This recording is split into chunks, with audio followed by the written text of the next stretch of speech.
Investissement ou placement? Bien souvent, la plupart des gens pensent qu'il s'agit de la même chose. Bonjour, c'est Yves du blog Mementor.fr. Bienvenue sur votre route vers la liberté financière. Lorsque nous sommes allés pour la première fois négocier un prêt immobilier avec notre banquier pour notre premier bien à usage locatif, celui-ci nous a dit que placement et investissement c'était exactement la même chose et qu'il était tout à fait normal de comparer le taux d'une assurance vie, d'un fonds en euros, avec un placement immobilier. Je n'ai pas voulu me battre avec ce vieil homme sûr de lui. À la fin de cette vidéo, je vous expliquerai ce qui est arrivé à des personnes que je connais bien et qui confondent les deux. Plutôt que de faire une longue vidéo explicative, j'ai préféré faire un petit jeu questions-réponses afin que vous compreniez bien la différence entre ces deux termes. Alors voici un tableau. Il y a différents produits et en face de chacun, vous devez dire si c'est un placement ou un investissement. Alors, en premier, c'est le livret A. Ensuite, l'assurance vie. Une place de parking à usage locatif. Un appartement à usage locatif en nu. Un appartement à usage locatif saisonnier. Une action en bourse. Un livret épargne populaire, LEP. Un compte épargne logement, CEL. Une résidence principale. Une résidence secondaire. Un immeuble de rapport. Une société civile immobilière, SCI, un food truck, une entreprise en tant que business angel, un véhicule particulier et un véhicule professionnel. Vous avez quelques minutes pour y répondre, mettez pause pour prendre le temps d'y répondre. Et maintenant, je vais vous donner les réponses. Alors le livret A, c'est un placement. Le taux est ridicule et permet simplement de ne pas faire souffrir son épargne de l'inflation. Et encore, ce placement est très liquide et permet de créer une épargne de précaution et une épargne pour investir du cash immédiatement en cas de besoin. L'assurance vie, c'est un placement aussi, surtout si l'on n'utilise que le fonds en euros. Il n'y a rien à faire. Le taux, lui aussi, est ridicule, même s'il est bien plus élevé que celui du livret A. C'est un placement non liquide qui permet d'obtenir une épargne pour des projets à long terme. La place de parking à usage locatif. Là, il s'agit d'un investissement. Comme pour n'importe quel bien immobilier, cela demande du temps et une certaine formation pour mener ce projet à bien. C'est un investissement peu risqué, avec en général un bon rendement, mais qui rapporte de petites sommes tous les mois. Un appartement à usage locatif, c'est un investissement aussi. Ce bien immobilier comporte quelques risques, mais avec une bonne formation et en respectant certaines règles, ils seront fortement limités. En province, il peut s'avérer rentable. En Île-de-France, il est très difficile de trouver une affaire rentable dans ce domaine en 2015. Un appartement à usage locatif saisonnier, c'est aussi un investissement. Ce système s'avère souvent très rentable et moins risqué que la location en nu. Il demande une formation plus poussée et est plus chronophage, à moins d'être entouré de professionnels compétents pour le gérer. Il est cependant fortement réglementé dans certaines grandes villes. L'action en bourse, c'est aussi un investissement. Alors la démarche en elle-même se fait comme un placement, en quelques clics sur internet. Cependant, il faut bien comprendre que l'on investit dans une entreprise et que cela comporte quelques risques. Là aussi, il faut une bonne formation, une stratégie bien rodée et respecter des règles bien précises. On peut aussi faire comme moi, trouver un mentor qui recèle un certain profil similaire au sien et copier ce qu'il fait. Bon, je l'avoue, c'est peut-être pas la meilleure chose à faire, mais moi je suis fainéant et ça fonctionne. Le livret épargne populaire, le LEP, ça c'est un placement c'est la même chose que le livret A, avec un taux à peine meilleur. Il est réservé aux revenus modestes. Mon épouse et moi possédons nos LEP et nous plaçons tout dessus. Il n'y a rien sur nos livrets A. Le compte épargne logement, CEL. C'est un placement aussi. La plupart de mes mentors disent que ça ne sert à rien, car son taux est lui aussi ridicule. Il peut servir d'extension au livret A pour générer une épargne d'investissement. La résidence principale. Alors là, ce n'est ni un placement, ni un investissement. Le seul point commun entre placement et investissement, c'est que ceux-ci génèrent des revenus mensuels ou annuels, à moins de s'être trompé, et on appelle cela des actifs. La résidence principale coûte de l'argent au quotidien.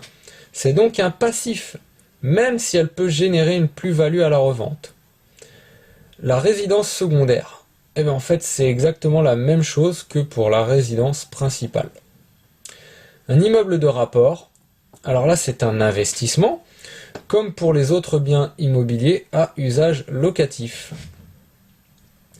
La société civile immobilière, SCI. Alors ici aussi, ce n'est ni un investissement ni un placement.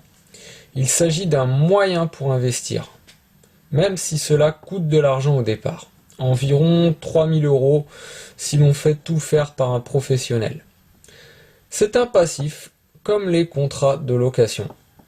Il aide cependant à réduire fortement les impôts, surtout lors des transmissions. Le food truck, là c'est un investissement. Un food truck est un camion qui vend de la nourriture, des pizzas, des crêpes, etc. La personne qui a investi dans un food truck peut gagner sa vie avec. C'est un actif très chronophage. Une entreprise en tant que business angel. Alors là aussi, c'est un investissement. Un business angel, ça veut dire un ange des affaires. C'est quelqu'un qui a du cash à investir dans une ou plusieurs entreprises qui veulent se développer. Les business angels sont une alternative aux banques, surtout pour les startups. Les business angels sont des personnes qui doivent être très bien formées au monde des affaires et qui passent beaucoup de temps à analyser les entreprises dans lesquelles elles vont investir. Le véhicule particulier. Alors là aussi, il s'agit d'un passif, donc c'est ni un investissement ni un placement, même si il permet de se rendre à son travail.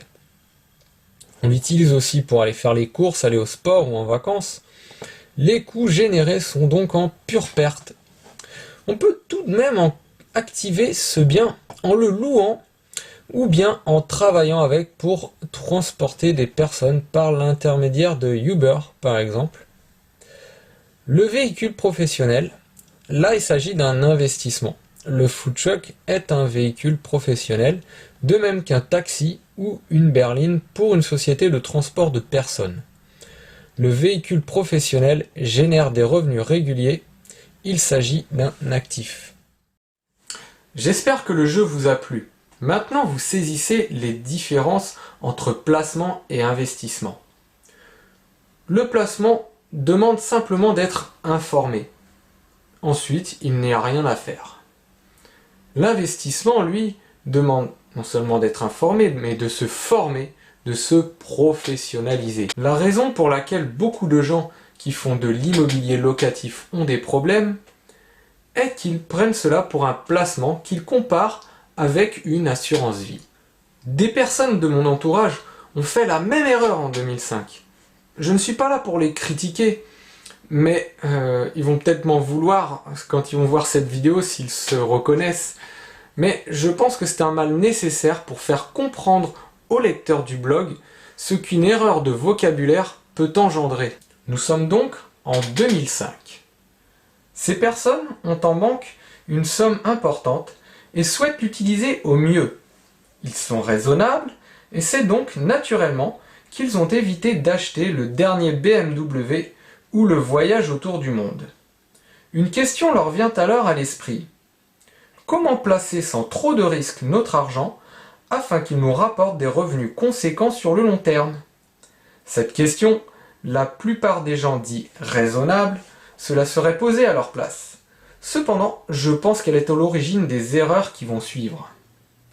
Après avoir vérifié les taux des assurances vie, ces personnes ont décidé de se tourner vers la pierre. Ils avaient selon eux une excellente opportunité à saisir. Un magnifique studio à acheter sur plan et livré dans 2 ans avec à la clé des frais de notaire quasi inexistants. En effet, dans la ville où l'un d'entre eux travaillait, il y avait un plan d'aide à l'investissement immobilier pour les gens qui y vivent ou y travaillent. Ces personnes décident en plus de cet avantage d'adhérer au dispositif Robien qui permettait de défiscaliser beaucoup de frais malgré beaucoup de conditions. À l'époque, je n'avais aucune connaissance en matière d'immobilier et je pensais comme eux que c'était une excellente affaire. 2 ans et quelques mois de retard plus tard, le chantier était fini et l'appartement livré. En proche banlieue de Paris, les locataires ne sont pas rares, bien au contraire. Mais j'ai voulu participer au projet en leur proposant un locataire qui me semblait être quelqu'un de sérieux. Seulement cette personne avait déjà un appartement et proposa à son tour un de ses amis.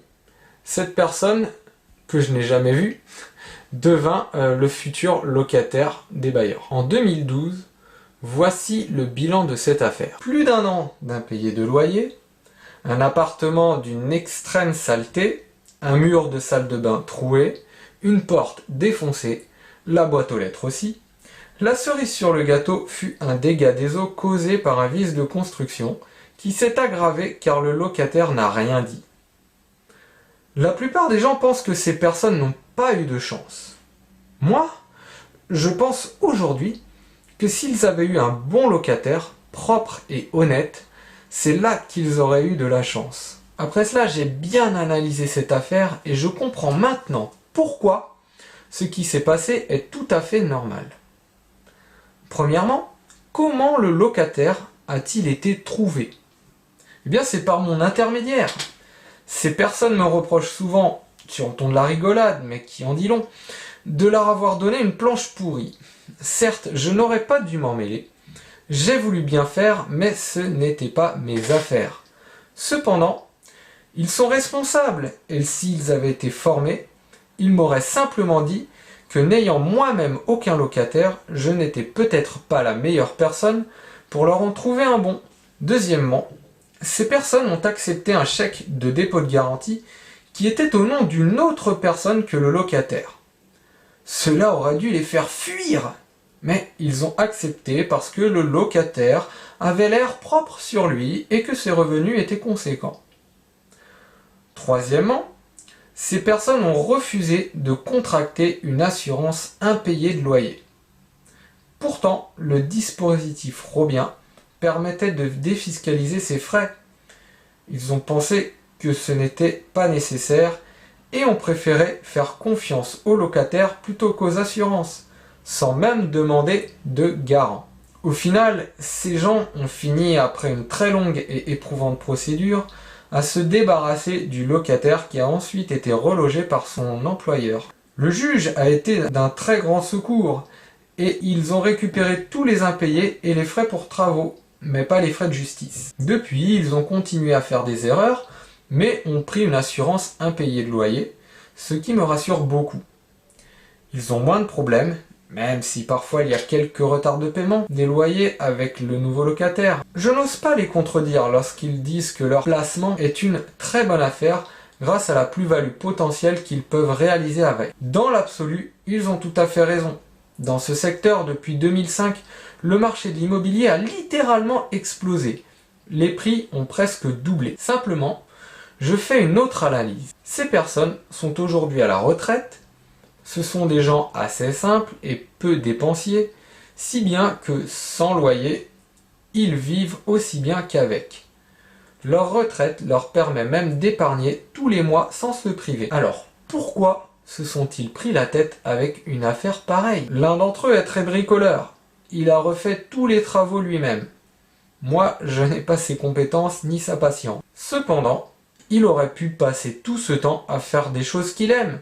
C'est un passionné de randonnée, par exemple. Pour conclure, je pense que la principale erreur que ces gens ont faite, et que la majorité des personnes qui ont de l'immobilier locatif font, c'est de se poser cette question.